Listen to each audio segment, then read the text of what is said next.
A new Batman #1. Now, how did this deal come about with DC? Batman is something that I've always wanted to do for years and years, and I haven't really made any kind of secret of that. And I was happy at Marvel for a very long time, and it was a difficult decision to even talk to DC to do Batman. And I still miss Marvel. There was a lot of people there that are still friends, but DC's been great. When I talked to Dan DiDio, he's the publisher over there.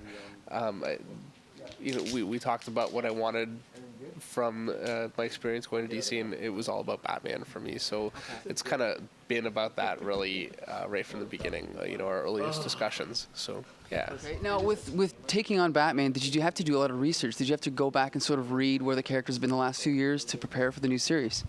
Yeah, it's been a lot more research than I've ever had to do before because I'm writing it too. So I have to have a pretty good understanding of all of his villains, his friends, his environment, and his history. And there's so much of it is impossible, I think, or pretty close to impossible to really know it all. Yeah. But I tried as hard as I could to know as much as I possibly could. I read a ton of Batman stuff. I spent a year just really, soaking it in, and I got the big Batman encyclopedia, and it really meant a lot to me to be writing these stories and having them actually, I think, really reflect a Batman that has a history and has, I guess, roots. So then when you sat down to write the character yourself, is there something that you felt that you could bring that we've never seen in Batman, that you thought, this is something that's been missing, and I'm going to bring it to Batman, something no one's ever seen? No. Okay, so then you've seen your Batman. Would you say there's a style or a writer that's done Batman that you see as your Batman, the one that you're going to be doing? Jeff Loeb. Jeff Loeb. Absolutely. I love his Long Halloween stuff. And I think Jeff Loeb brought some things to Batman that weren't there before. But I have to say that for me, I came on to Batman wanting to do the Batman that I love. I mean, I love the old Neil Adams stuff. I love the Eduardo Rizzo stuff with Brian Azzarello. And, I'm an artist. So I think it's a real writer perspective to want to come onto something and really shake up the status quo and make things different than they ever have been before. And for me, in a way, I feel like I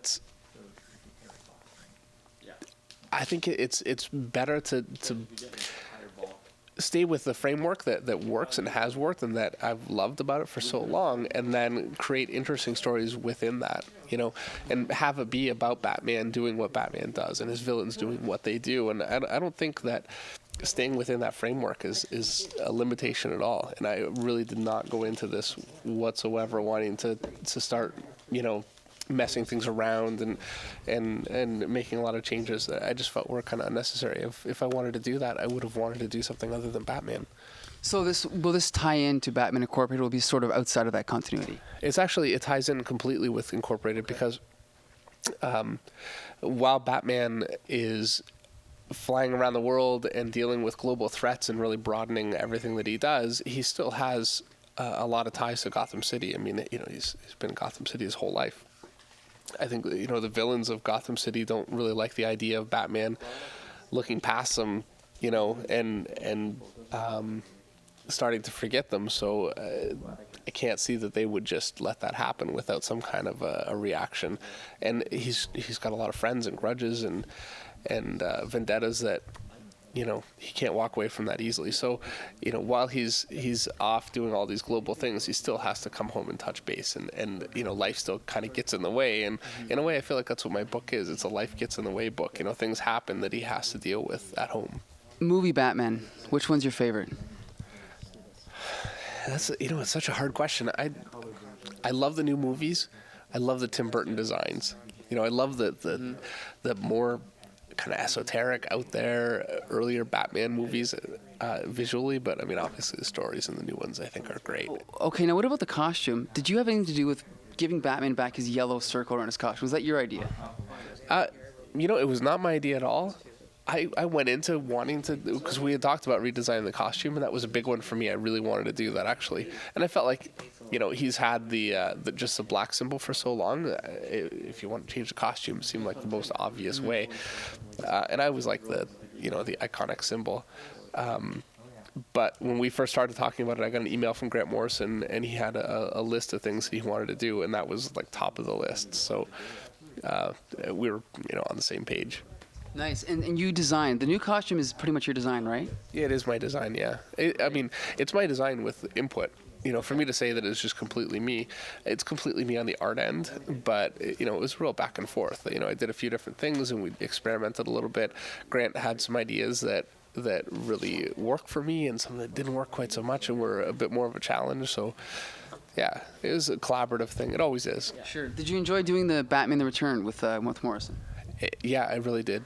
It was great. I mean, I've worked with him twice now. One was just a 6-page quick thing, and then in this book, he's a very unusual writer to work with. I'm sure you can imagine. Mm-hmm.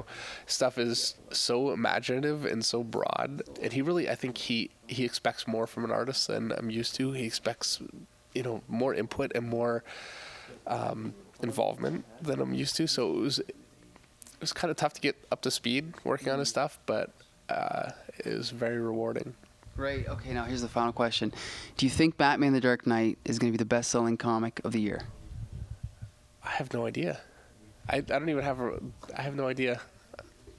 I think it will be. I really do. I predict the series will be #1. I think for the whole year, the regular series will absolutely be #1. I hope you're right. I would be thrilled. That would be great. I don't honestly know actually what the sales of anything are right now. I mean, I have a general idea what's selling well and but yeah, I hope you're right. Yeah!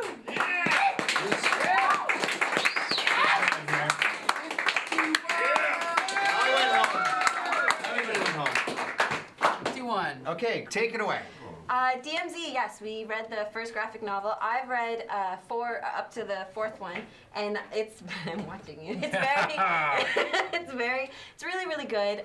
The back history for it by Brian Wood, he talked about it in an interview. He said that basically civil strife happened because they didn't like the U.S.'s adventurism in other countries, and they didn't like the wars going on. But without the support of the National Guard, they got a lot further than they thought they were going to be able to, the resistance movement, and now they're at a stalemate. And then that's where the comic book actually takes off from. So this is a military book. It is, well, demilitarized zone is what DMZ stands for. Yeah. Just in case, just in case. Damn, who else knew that? So you get you get this nice post-apocalyptic kind of almost sort of like little cachet environments that are done, like where people have stronghold of themselves in the neighborhoods and stuff like that. We're just gonna clear. In this story, Manhattan is the DMZ. Manhattan is DMZ. And there's basically the United States is another country, and Manhattan is another Correct. country. They have been able to take a stronghold in Manhattan, and that's what it is. But what I really like about it, people have thrown a lot of different metaphors and trying to pinpoint what the actual subtext is. What I appreciate about it is that they don't go too in depth of what is the actual strife, and they don't take it from really anybody's side except for the people involved in the area. Like it's from the perspective of people who are caught up in a war zone, and they're in that demilitarized zone for a couple different reasons. There's people who, for some circumstances, just can't leave because they're too poor, or or it's out of stubbornness. They're taking what's happening in different parts of the world, Yeah, in Iraq exactly. and stuff like that, and just letting you know that this is how North Americans would react to it, and the writer is writing to that effect.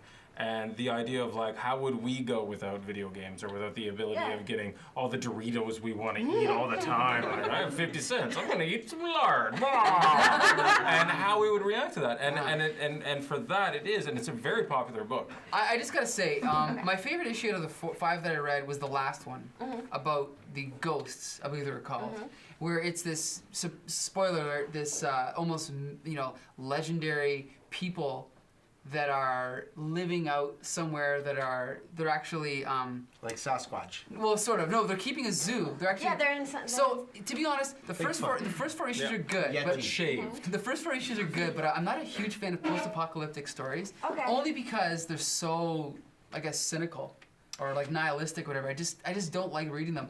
But the last story, the fact that these guys are just there to maintain the zoo, not because I'm necessarily like, I love animals or anything. Yeah. It's just so cool, the fact that that's what they're there for. And so that was my favorite story. Yeah. Overall, I thought it was really good. But I want to say that the important thing about the story and why everyone I think needs to read it is because what I think the point of it is to show that if any of us were in the situation that the Middle East was in right now, all of us would react the way they do. Yeah, and There's it's coming nothing from different about the way. Yeah. But a you get- billion different angles. Just But the first story you get is that guy, right? The kid. Yep. Like, and that's great. Like you're and saying, like that's all from the different independent angles, right?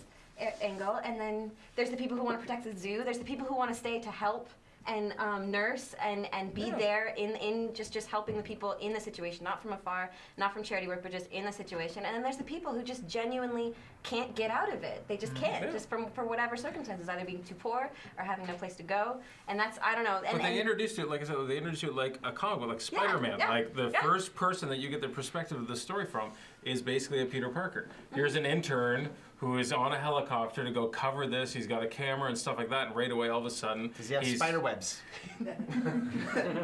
he has a camera. Okay. It's about where the similarities. Okay. And it's great. Then you get strong female characters, and you get all that sort of stuff. And yeah, it's taking an interesting, out of context, other dimension sort of reality, and wonderful application to it. Highly recommend DMZ. Everyone run out and buy it. I know it's awesome. It's a great book, and it's whatever Mike reads, I read. Michelle? highly Yes. recommend it. 51. Okay, episode 15. Yeah! Woo!